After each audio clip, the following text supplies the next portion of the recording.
Welcome to another episode of the Black Swaan podcast. That's BLACKSWAAN. I'm your host, Anwar Snuffy Dog Smith. This is a sports day today. We're going to do an NFL Week 8 recap. I got my nigga, my sports, my NFL guru, my NFL analyst, my main guy, the guy with all the information. I got Spooty out here with us today. What's going on, nigga? What's good? All right, boom. First of all, I got to talk about, I got to talk about my team first. Panthers versus, what is this? The Ravens. Gritty game. You know what's so crazy? Gritty. I have to say this, because like when I read it this week, it blew my fucking mind. The Ravens are like the top defense into the NFL coming into this week. I found out during the game. I didn't know that. I didn't fucking know that. And the Panthers, they muscle that one out. It wasn't a finesse game. Let me throw it down the field. Let me throw this trick. Nah, but they finessed that one up, babe. 219 yards from Cam. That's it. Yeah, he had a good game. 219, 21 of 29, 2 touchdowns. Can't be mad at Cam. No, you can't be mad at that. Boy, you say you didn't watch the game, hey? No, I ain't watched that game. But Cam, McCaffrey. McCaffrey always can't on bad. They starting to utilize him a lot I was just better. about to say, because it's like earlier in the season, even from preseason, I wasn't really feeling him from a fantasy perspective. But it's good to see that they've been utilizing him more. Definitely in that pass catching game, he's so fucking dangerous, and he can get you some. And they have so much different schemes for him. Yeah, That's what I like about it. I love but that. I think when they first came last year, they was using so much different schemes, and they was utilizing him too much. It was And almost they had like so a much focal running point. backs. Yeah, They had so much running backs but I last think year, this you year know? they saw Greg Olsen even get a touchdown. Oh, At the end of the game, Greg Olsen get a touchdown. I was like, I think it was a game winner, I'm sure, but Greg Olsen get one. So it was real, real nice. I don't know if you do pretty good on the fantasy aspect unless you had McCaffrey, but it was a good game. Ravens, how they looking at Joe Flacco? Yo, DJ Moore had a nice game. So I heard a lot of people have been raving about him. Rookie wide receiver for the Panthers. He's going to be hard on the waiver wires this week. He had a big play. Yeah, but I liked him all season. Pause. And I've been steadily watching his numbers increase, and it's good to see that he's becoming more involved in the offense now. So I definitely saw a lot of people talking about him, you know? Yeah, but they just a really good running team. It's a really good running team, running scheme. So so let's go out the Ravens. Joe Flacco, 2 interceptions. Yeah, he was one of my 22 out of 39. Yeah, 192 yards. You ain't winning no games that way. He's one of my nuts this week. He wasn't getting the job done. I haven't seen no highlights. I can't remember no highlights for them. I mean, like it was a good game, but it was like a real old school game. Even though the points look a little high, 36-21, it was a real old school game. Yeah. All right, so my next game I want to talk about Dolphins Texans. Now I'm tell you why I want to talk about this one. I was super excited for the Dolphins. I even throw on some Dolphin colors. I say Thursday night game, Dolphins looking real good. This ain't like all them other years where they start off bad and then play good at the end. They start off good this season. Yeah. So I'm like, yo, I ain't dead excited for this game. Get washed. By the fucking Texans. Wash them. That's just so wild to me. I mean, Deshaun Watson, he been balling. I don't think he did too good last week. He 5 been up and down. touchdowns. Oh yeah, this week he was fucking super balling. 5 touchdowns, 68 for 20, 239 yards. You see what I'm saying? No interceptions. So he definitely got the job done on that end. But I feel like the Dolphins defense has progressively gotten Week worse. by week. Yeah, as the season goes on, because they start off the season hot, not so much off of their offense, but their defense ability to keep them in the game. You know what I'm saying? And then it's just like you let the fucking Texans put up 40 something on you, bro. You know, not that the Texans ain't good for it, but it's just like they ain't fucking the Packers. And the Ryan Tannehill situation, we could get into that. How you feel about Brock Osweiler? How you think he doing? This is like third week playing it? Is it? Second or third week? I ain't really too sure. I mean, I'm not a big Ryan Tannehill fan.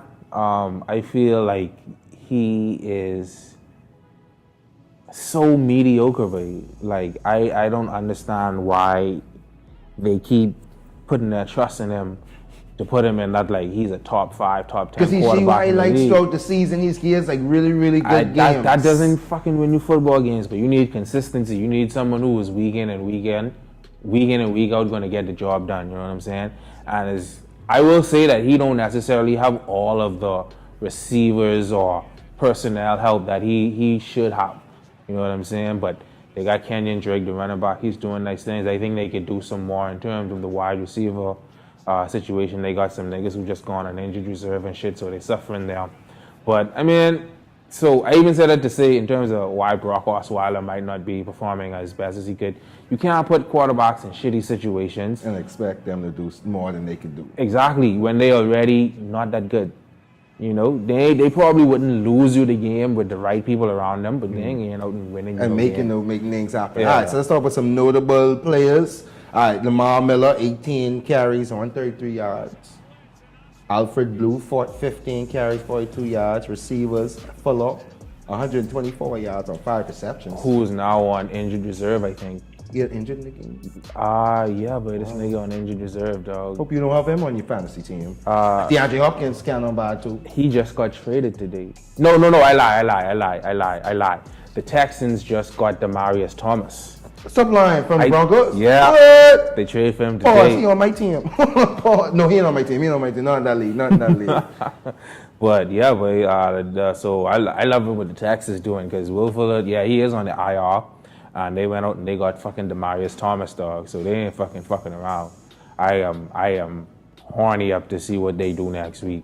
You know what I'm saying? Now, the Steelers-Browns game, let me tell you why I was excited to watch this. For whatever reason, I thought your boy back now, right? Who? Le'Veon Bell.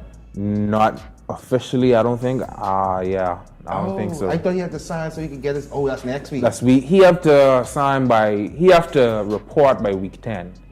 I haven't heard that he's reported I was excited because I saw them talking about it on some of the news sites, NFL news sites. I thought he was coming back. So I watched the game or whatever. But I will say, boy, Steelers starting to pull that thing together. I mean, you have starting to pull that thing together. You have the best receiver in the league. You have a top 7 quarterback. Even James Conner, he just coming in and fucking putting in work. Right. I think the Steelers O-line has been severely underrated for the season. So you could that justify why they was mad when Le'Veon Bell was doing all that stuff? No. Still don't justify it in your opinion? No, because I mean, like, I ain't faulting them at this point for taking the stance that, listen, we don't have to pay you because look what we got. You know what I'm saying? At the same time, you think they knew they had that James Conner guy that nice? No. Because like, he been putting up some, over 100 for the last 3 games. Super numbers. What he did, he ran 146, 2 touchdowns. 2 touchdowns, yeah. 5 receptions. I mean, that don't really count. But yeah, 5 receptions and 66 yards. That, do you even want Le'Veon Bell back to disrupt that flow? No.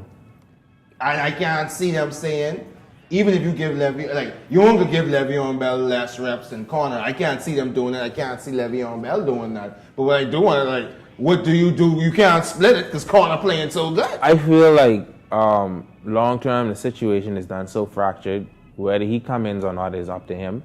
But I don't think they do anything to disrupt the flow of the team. Especially like you say, they getting in the groove now. James Conner's doing what he got to do.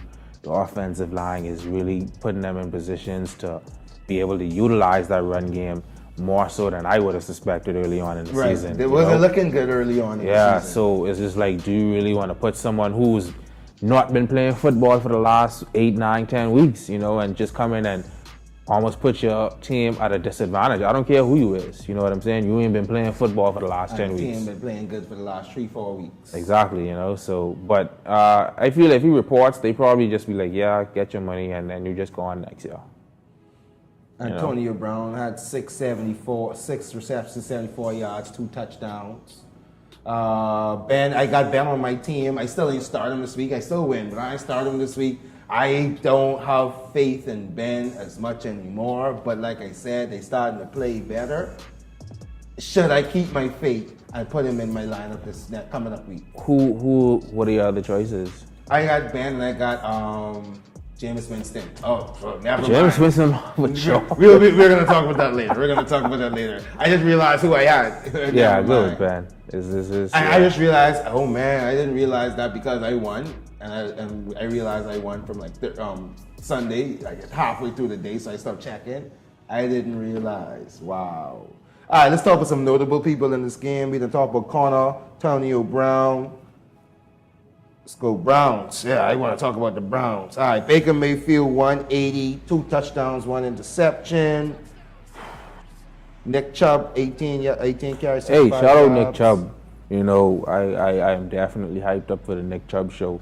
He was one of my steals from early on in the season, and I was really mad that he wasn't getting the work because they had Duke Johnson ahead of him, they had Carlos Hyde ahead of him, but then when they traded Hyde, and now I think Duke Johnson got injured, so that's really opening up some opportunities for Nick Chubb, and that nigga is fucking balling. Like, he just balling his ass off, you know what I'm saying? It's just like when he get the ball, he doing what he got to do with it, you know what I'm saying? Like, I am really excited to watch him play football. All right, what I want to talk about with the Browns is 2-5-1, better than the last 2 years. I think the thing about Hugh Brown, I'll say it's Oh, no, let's say this first. Let's do it. Hugh Brown and Todd Haley, the head coach and offensive coordinator. They X them today. Cleveland firing all their coaches for all major sports today. Cleveland Indians, I don't know, we always playing good, but check out Cleveland Indians. I would hope they still have a coach. But right now, Tyrone Logan from the Cavaliers. Now we got Hugh Jackson and the offensive coordinator. I thought the offensive coordinator was going to be a head coach, but not Todd Haley. Yeah. Fire him. And now they brought in some Fitz with the guy name. Oh, I didn't know. We'll throw his name I know on the interim head coach is Greg Williams. Yeah, the interim. The defensive coordinator. Yeah, so we're going to see what happened with them. What I wanted to ask, Spooty, I know you're a super Baker Mayfield fan. How do you feel about them? Halfway through the season, two things. Changing up everything on the young quarterback first year. Two things. In defense of Hugh Brown, I just felt like maybe not as soon as he got hired, but like probably a year or two or a couple months after he got hired, I just started seeing the fucking Hugh Brown is awful. Hugh Brown, he was like, I just started seeing so much different media pieces, like saying how horrible he is, and it's just like, yo, he's not been that bad. Within the last 2 years, I started to see like, okay, I see what people be saying, but I still feel like it's been a conspiracy from day one to just talk bad about him. They do say he makes a lot of bad decisions in games. They say he don't know how to motivate players. I disagree with that completely because I haven't watched his latest episode of Hard Knocks where a lot of the shit about him really shines out. But a couple years ago, he was on Hard Knocks and I felt like he was a real players coach when he was the running backs coach in Cincinnati. And I felt like, you know, he really got, in terms of a connection with the players and motivated them to like really push them. It really started when he was in Oakland for I think a year or two, and you start hearing, oh, Hugh Jackson's a bad coach, this, that, and whatever. And then when he went to the Browns, it kept spiraling.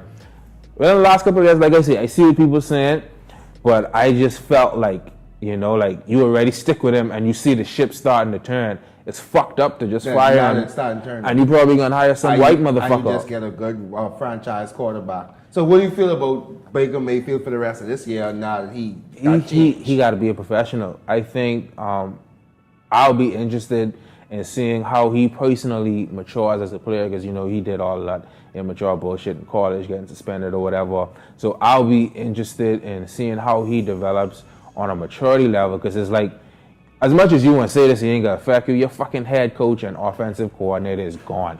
You know what I'm saying? So that affects you as a player because your mind is just like, all right, how the fuck we going to prepare? Right. And the NFL is a fucking week-to-week game. You ain't got no fucking... long time. Exactly. So you need people with a plan to go there and put in place and execute. So I want to, and just the type of mindset he has, I want to see how he handles that. I think he's up to it. Talent-wise, I think I really love what the Browns are doing. I think it's not going to be this year. Next year, they're going to take an exponential jump. Depending on who they bring in. It don't matter. You're going to have Baker Mayfield. You're going to have Nick Chubb.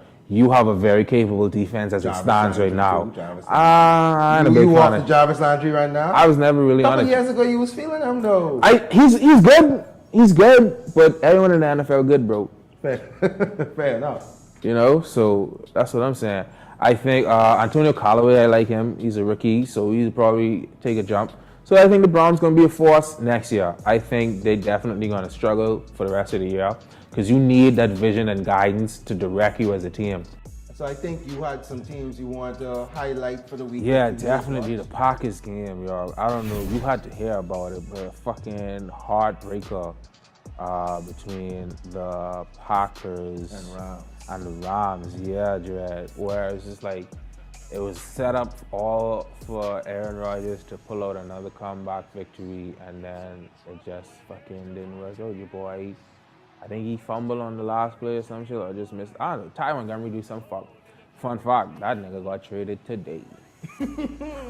You know, and it's like it's so fucked up because it's like Aaron Rodgers kind of like threw him under the bus in terms of like why they lost the game or whatever, and that nigga is out of here. he threw him under the bus like right after the game or something. Yeah, I mean, he just people trying to make a big thing out of it. You know what I'm saying? But he kind of like sell him out a little bit, you know, because like he did fuck up. But yeah, that nigga got traded to the Ravens. So I'm interested in seeing the Ravens play this week. They playing the Browns. The Ravens playing the Steelers. That's gonna be a hard game. So I'm definitely interested to see how Ty Montgomery comes out. But I got Alex Collins on my fantasy squad, man. I know what that's going to mean for his role. But Ty Montgomery, you could do so much things with him. He could be a wide receiver, running back. I think the Ravens need a bit more of a jolt on offense to go with that defense. You think he bring that? Yeah, he's just so versatile in that backfield. You know, you could do all sides.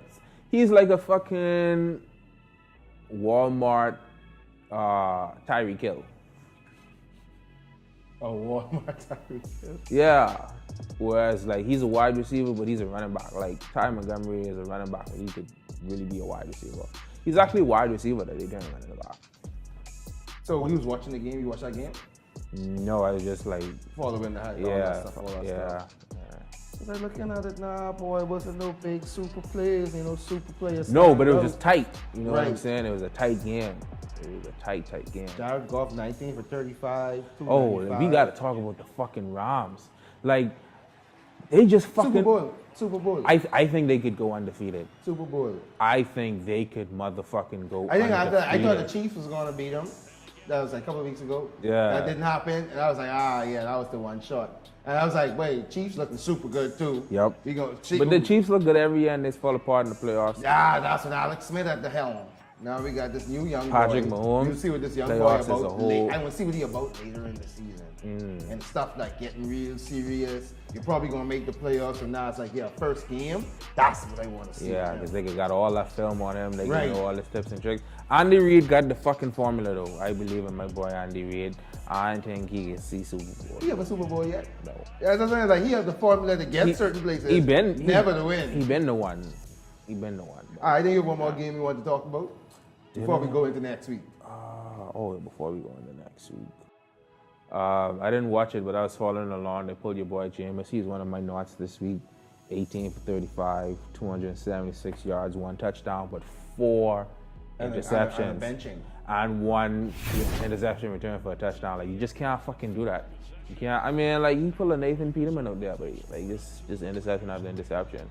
To the point where they named Ryan Fitzpatrick the starter for week 9? Week 9, yeah. Yeah, and I always love me some Fitzmagic. I think he's good to get you like 1 solid 2-3 weeks, but then anything after that, he's gonna fuck you up. You know, it's crazy to me. I had Fitzpatrick earlier in the season for fantasy when they benched him or when they put in Jameson. He got for suspension. I dropped Fitzpatrick. Pick up Jameis. Jameis was counting on bad for me, losing games. Yeah. But he was counting on bad for me, and now they're gonna put Fitzpatrick back in the wide. Yeah, I don't know what the fuck's they doing. I think it's it's bigger than the two Jameis of is them. playing bad. The coach still trying to save his job.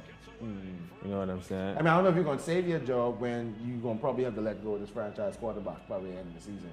I don't think they're keeping him. You think they're keeping him? I don't see why you wouldn't. I don't see why you would. Specifically for the Buccaneers. They'd have to pay him. I think he had like 21 million next year if they pick up his contract. And then get who? Draft somebody. It ain't that simple. It's the fucking But NFL, still, bro. though, I'm like, if you can't have no faith in the man that you got to bench his franchise quarterback halfway through a game. Name, it's 32 teams in the NFL. Name 15 quarterbacks better than Jameis Winston. I can understand that, but if it ain't working out for you, I've seen teams say, you know what, we go pick up this Brock Osweiler. Even though it's like injury-wise, we still go pick this nigga up. We go, who the Broncos have as they think I'm now? The dude used to be on the Texans. Oh, fuck, what his name is? Can't remember his name. Yeah. But they say, let me go get him. They rather pick up someone who's a sure thing, even if it's a basic sure thing, than someone who you can't trust. And James is showing you can't trust him. I just feel like it depends on what you're trying to do as an organization. If you're trying to win, you just don't get rid of a decent, talented NFL quarterback because they are not as it's not a big fucking amount of them as you would like to think they are, but it's very hard to say. Yeah, like look at the fucking Bills. Look at the fucking Cardinals. You see what they saying? They said it. The Browns just get Look one. at the fucking Jets. The Browns just get one and the jury out on them still. It was like 4 or 5 fucking top quarterbacks taken this year, but only Baker Mayfield is in a position where he is just now finally, all right, we see what's going on. All these other niggas, they need time. And you talking about, you playing with Larry Fitzgerald, you playing with fucking David Johnson, and you can't win games? You see what I'm saying? With the Jets, you playing, like, you ain't even really in a good situation, but Sam Darnold, I mean, come on. You ain't horrible. You know what I'm saying? But it's showing that you could do something in the future. Yeah, but it's just like, that's what you signing up your organization for if you say, let me go draft a quarterback. They ain't coming in to take you to the playoffs right away. But I think these owners care about money. And it's like, nah, I got to pay him the most money for this 5th year. And he done getting in trouble off the field. That's where you could go into renegotiations. Okay. You could always renegotiate. Yeah, and you could always be like, look, buddy, you know what I'm saying? Like, you want $500 million, ain't nobody paying you that. So question to you, you're a big football genius. When does Jameson go back in the game? He ain't starting next week. When does he go back in the game? Anytime else this season? Or that's he done for the season? It depends on what the Fitzgerald do. No, it depends on what the team is trying to do, like what they trying to accomplish. Like I said, I think it's a conspiracy. I think it's a horrible fucking look for the Buccaneers specifically because they did this shit with Josh Freeman, where you have a young, talented quarterback and you just put him in fucked up positions where he can't trust the coaching leadership, he can't trust ownership, he can't trust management, and then you're mishandling situations with him. Jameis is a fuck up. I was just gonna say that's not his fault that he got suspended. No, I'm talking about with the Josh Freeman situation. You see what I'm saying? Like, you've been in this situation before where you don't put your quarterback in the best environment to create success. And you're doing the same thing with Jameis Winston. One would like to think you would learn from your mistakes in the past and try and develop, because, like, yo, Jameis is talented, you know what I'm saying? Like, and if you gonna cut the ties, then cut the fucking ties. You see what I'm saying? But you're only gonna be damaging a young quarterback if you don't say, this is the direction of the franchise, this is what we're doing, this is why you're being sacked, because we want to lose the rest of the season, or we don't really have a goal. Or if you can't even say what the direction of the franchise is, you lose the locker room, because, like, what are they even trying to do now? Makes sense. You know what I'm saying? So. All right, so any more things you want to talk about week 8? Nah. I think we covered everything. Nah, I'm good. Shout out to Colts fucking up the Raiders, though. I'm not a fan of John Gruden keeping the job. Oh, yeah, he's going to have that job, though. I don't care. Bro, it's just like, it's so fucking crazy. John Gruden is going to keep that job. But I will say... We talked about the Chiefs already. 1 second. Charles the Chiefs already. Chiefs keep on that winning streak. I feel in you. Continue. Yeah, John Gruden, look like, I want to see what he does in the draft, but historically, he's not a good drafter. So he's positioning himself to get a lot of draft picks. Yeah, I think he got like 3 first-round draft picks next year, but you know what I'm saying? So we can see what happens. All right, so that's our take on week 8 of the NFL season. Again, thank you, Sweetie, for coming through, sharing your insight. Check out our next video. We're going to talk about week 9, our upcoming week 9. Fantasy highlights for week 9, who to look out for, as well as the big hot games to check out. Of course, you know we're going to be looking at that Panthers game, but we're going to tell you about all that in the next video. Remember, this is the Black Swaan Podcast. I'm your host, I'm Snuffy Dog Smith. Got Scooty in the building. So until next time. Peace.